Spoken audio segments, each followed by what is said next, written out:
Gəl 23-cü suala baxaq. İfadəsini sadələşdirin deyir. Baxın, gəlin yazaq. 2 üstə gələk 2i və burada 2 üstə gələk 2i kvadrat və burada 2 plus i kub.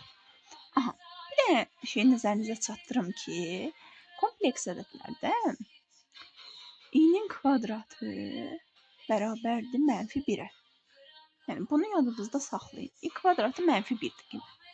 Və bu hissəyə baxsaq, baxırıq ki, i kvadrat. I kvadrat əgər -1-dirsə də, bu mənfi qarşıdakı müsbətə dəyəndə bunu mənfi eləyir. Yəni necə olur? 2 çıxaq, 2 olur.